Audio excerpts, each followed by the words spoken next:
Hi again, welcome back to my studio, and today we're going to be having a little look at Kreutzer No. Now I think, as any violinist will tell you, at some point you have to work on the Kreutzer 42 studies, and I think it's probably fair to say that the second study is the most famous of them all. It's usually the gateway in, and it's a great bowing study. Now, although it's written entirely in semiquavers, there's much more to it than just playing it as a mere moto perpetuo. It isn't a typewriter study at all, but it's a great template to superimpose any technical difficulties or problems that you'd like to address. And today I'd like to show you how I work on them. I use the Galamian edition, and actually in his edition I think he offers something like 81 different variations. Of course they're all great.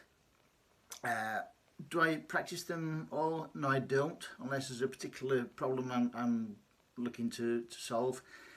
But I'll show you just a few ideas, and if you stick around I'll probably tell you the famous Heifetz story about the Kreutzer studies as well. So let's dive in.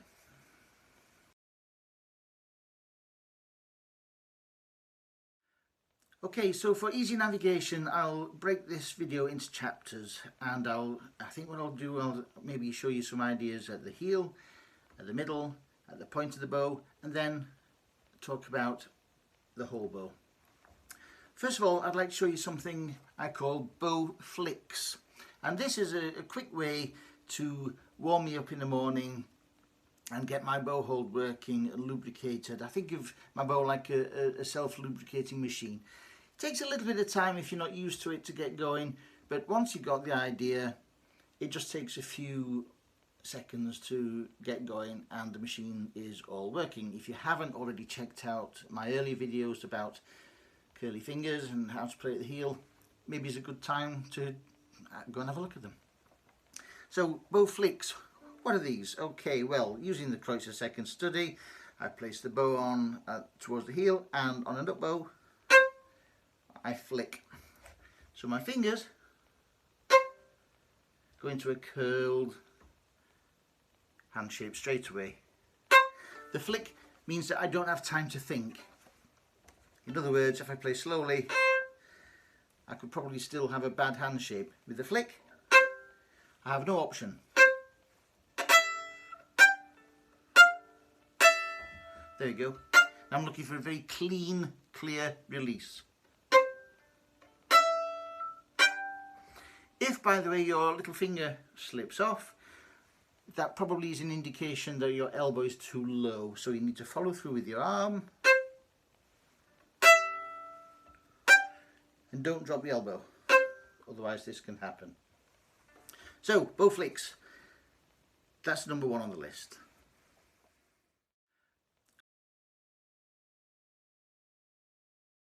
Next up, I'll probably check out my legato bowing at the heel, my bow changes. And as I was saying earlier, you don't have to play exactly what's written. So for example, I might choose to play in threes.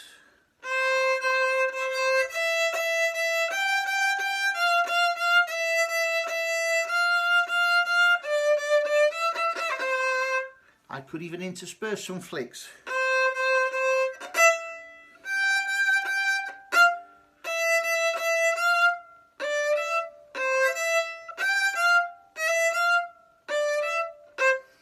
Also, I'll probably practice the next strings down, because a lot of the opening is on the upper strings.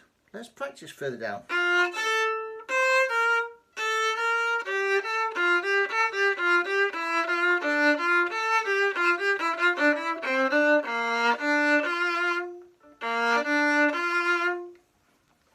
And I'll only practice this for a few minutes, at the most. As I say, once you've got the idea, once your bow hole's working, just use this as a great kind of checker-upperer and to make sure that everything's working. Next, we move on to the middle of the bow. Next up, Okay, so when I speak about the middle of the bow, I'm probably really talking about around the balance point, which for most bows is around about a third of the way from the heel to the point. And we can work on sautiller again, which, if you remember right, is one of the most important bow strokes to master. If you haven't already checked out my video on sautiller, probably now's a good time to go and have a quick look. And I'll just maybe take 4 notes, 4 bow strokes per note.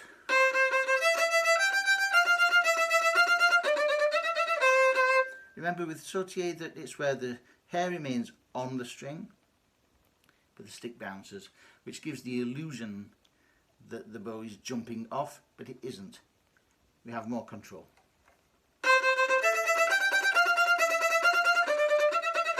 Now, I'll also practice something I call Mult-Rhythms, where this is really good for coordination, and I'll switch from 4 bows per note to 3 bows to 2 bows, like this.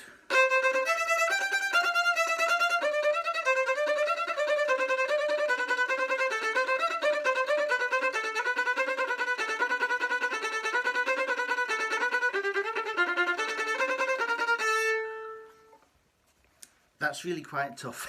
It's a little bit like the old thing of tapping your head and rubbing your tummy at the same time. That's worth practicing as well. And then also in the middle of the bow, I call the next study arm in, arm out.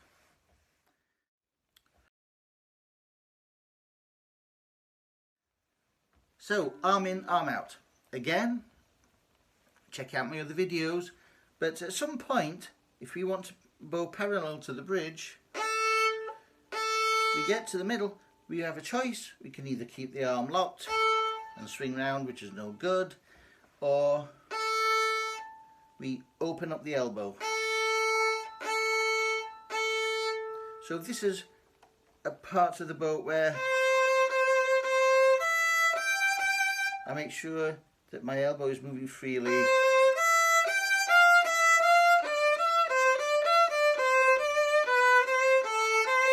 And you'll notice again, I'm just using the study as a template. I'm not playing just literally what's written.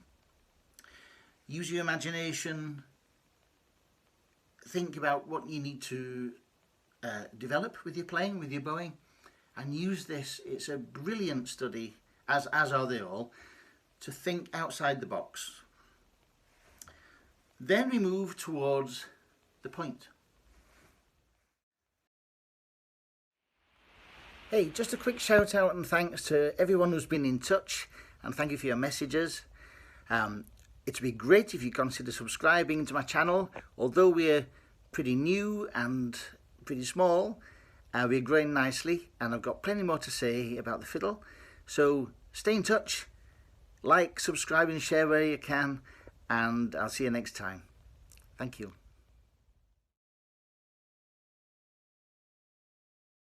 So as we've seen in the rest of my videos, the upper half isn't often used for so many different styles of bowing. Most spiccatos, staccatos, all the rest of it are played in the lower half, but nonetheless, Martele is a very important bow stroke to master, and it's also great for a good tone. And let me just think, I've got the Sibelius to play. Everybody knows the last movement where we have. So I'll use this study to practice that. And the number one thing to remember is what Dorothy DeLay used to talk about, and that is where you park the bow. In other words, where you stop the bow. We need to be absolutely accurate. So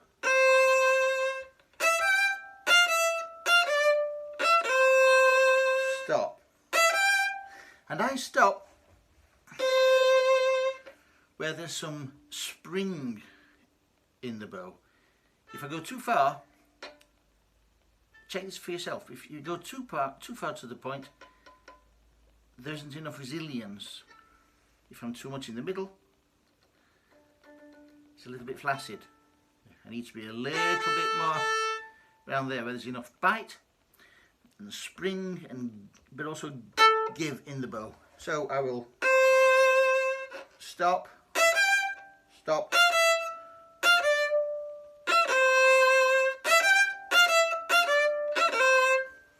Once again, let me emphasize, there are 1,001 different bowings you can practice here, different patterns, use your imagination. But this is just an example how I would use this study.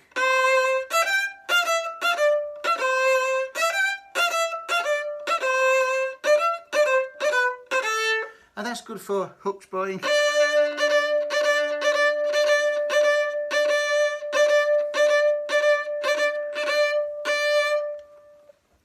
It's a great study.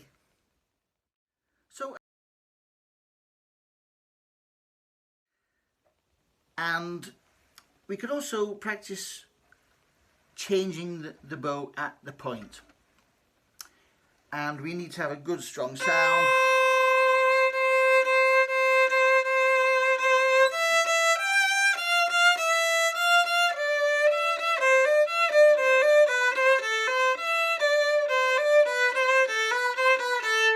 You can see how flexible I'm being with the rhythm.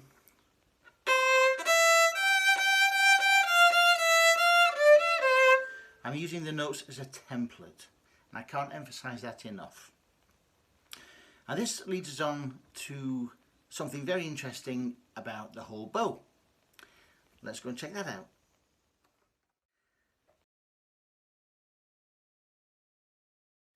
You might have seen my video on how to bow with a straight parallel stroke, and again, there's nothing wrong with reiterating the 3-and-1 variation, where I count 3 beats, 1, 2, 3, and 1, 2, 3, 1, 2, 3, 1, 2, 3, and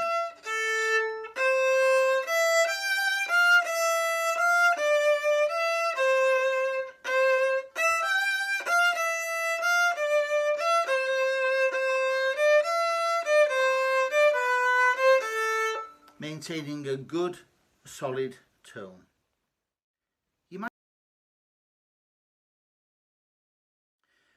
And now I need to talk about the seesaw. Think about it. Am I right in thinking you guys in America call them teeter-totters? I think I might be right.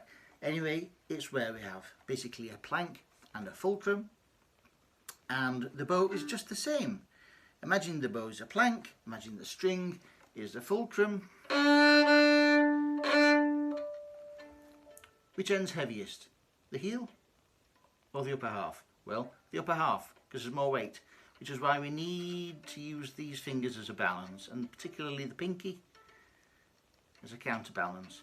Once we get to the balance point and beyond, the heavier part of the bow is now in the lower half, which is why you can actually take your little finger off if you so require.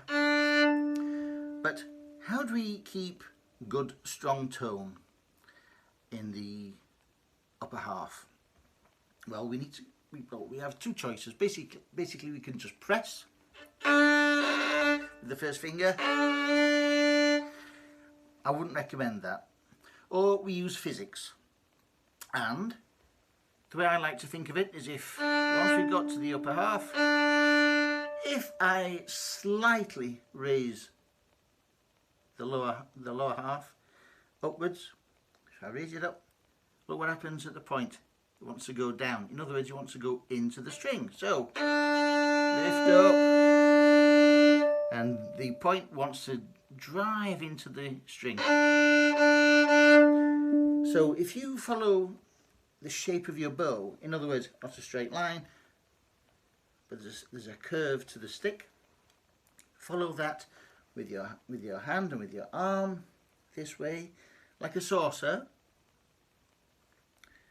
If you follow that stroke, you'll get more weight in the upper half without any effort at all. And we're just using physics, not pressure, so the tone is always free and ringing. Before I go, let me just prove that point. Think about it. Hands together, very lightly. Touch your fingertips. And what I'm going to ask you to do, is press them together. Now you can press as hard as you can. That's hard work. Let's try a different way. Fingertips together. Now what I'm going to do, instead of pressing, I'm going to open up my arms, open up my elbows. And straight away there's a lot of pressure going through those fingertips without any effort at all. It's a similar thing with the bow.